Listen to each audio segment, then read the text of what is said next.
Hello everyone and welcome back to my channel. Today's video is personal and in many ways a tribute to my grandfather.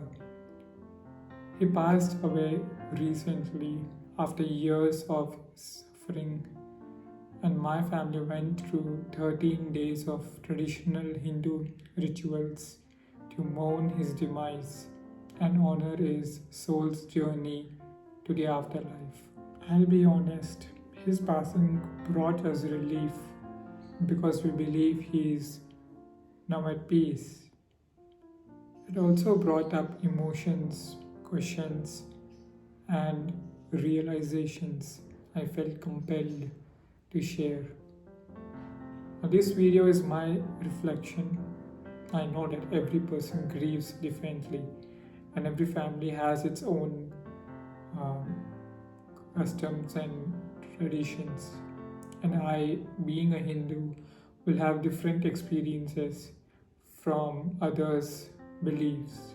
For example, Hindu males usually shave their heads when they are mourning a close family member's death. However, among Hindus, males from different communities shave their heads at different times during the mourning period. For us, we shaved on the third day, and for another Hindu, it's only done after the 13 days of mourning period is completed.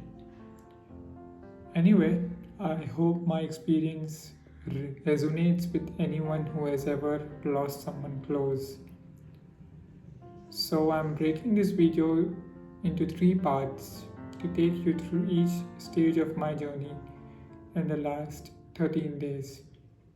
Let's start with part 1.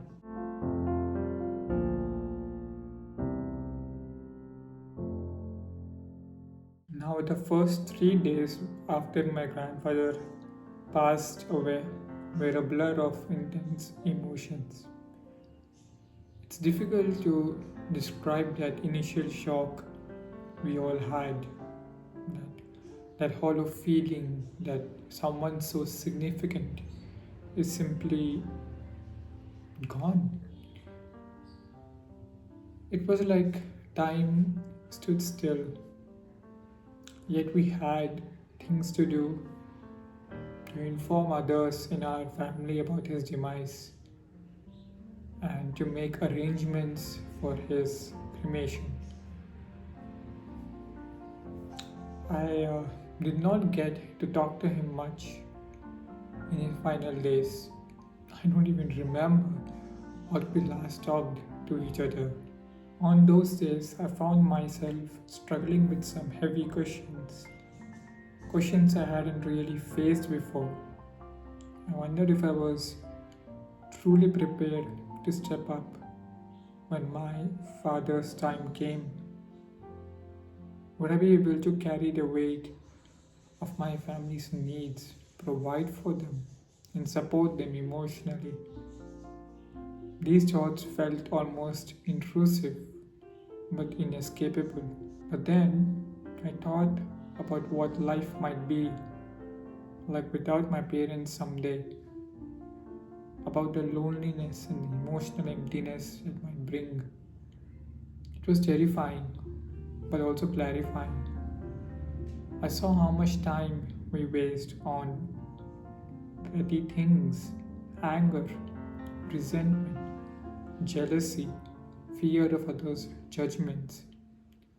In that moment, none of those things felt important. Standing on the edge of life and death, I realized that these things are like extra weight.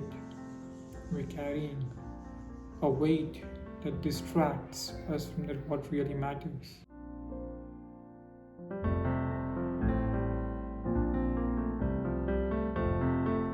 As the days passed by one, relatives started arriving from across the country. It was bittersweet seeing everyone again, but for such a sad reason. And yet there was a strange sense of warmth in having everyone under one roof. We found ourselves caught up in rituals, daily ceremonies, and prayers for my grandfather's journey in the afterlife. These rituals took up most of our time and energy, and in a way, they grounded us, giving our grief a purpose and a rhythm. At this point, laughter and normal conversations started to return. It felt odd but comforting. The children ran around, their giggles filling the room, and little by little, a sense of normalcy returned. Watching everyone, I realized something. Family is not just about the good moments, but also the painful ones. It's about being there to mourn, to remember, and to support each other when words fail. But during these days, I felt my perspective shifting. Things I once prioritized work, career goals, social validation started to feel trivial compared to the connection I had with my family. It's as if my grandfather's death was teaching me a lesson, urging me to reevaluate what I hold important. I think it's easy to get lost in worldly pursuits, but moments like these remind us of what truly matters: relationships, shared memories, and the bonds we forge. While my initial fears and worries about my parents hadn't disappeared, being surrounded by family made them feel less overwhelming. Just having everyone there, knowing that we were grieving together in our own ways, gave me a newfound sense of strength.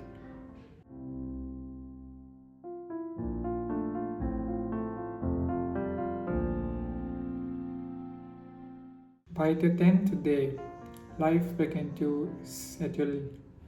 I could see everyone, including myself, adapting and finding peace in our daily routines. But it was on the final day that our ceremonies took on a deeply spiritual tone.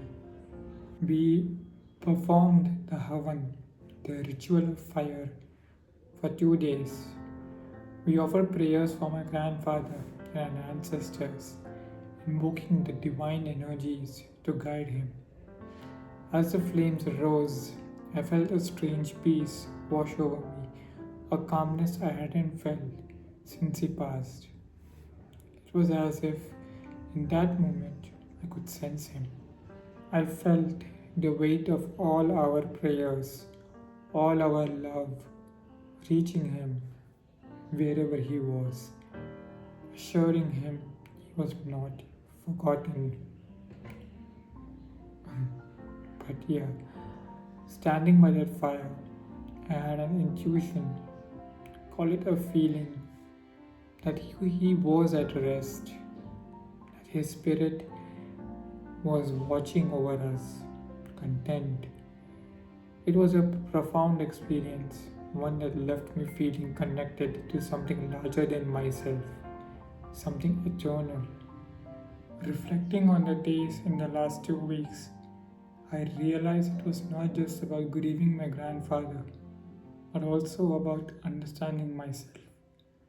I felt the full spectrum of emotions: grief, anger, love, hope, even moments of joy. And as hard as it was, it's brought us closer as a family. And in many ways, it brought me closer to myself. I've come to appreciate the importance of family and the beauty of our rituals and traditions, which allow us to feel, to remember, and to heal. To those who may be watching this while grieving the loss of someone they love, I want to say I get it. Grief is deeply personal and it doesn't follow a set timeline.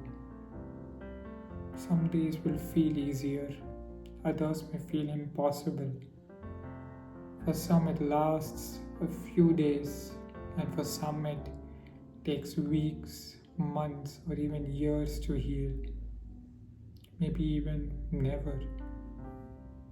So allow yourself to feel every part of it, the sadness, the memories, even the laughter that surfaces unexpectedly. Embrace it. Healing doesn't mean forgetting, it means finding a way to carry their memory with you, to honor them in your own life. I hope you find peace in your own way, just as I am. May you feel the presence of your loved ones guiding you, reminding you that love, in the end, is stronger than grief, and that connection, even beyond life, is eternal. Take it one day at a time and know that just as I am here sharing my journey, there are others who understand and walk alongside you in spirit. Take care, and I'll see you in the next one. Bye.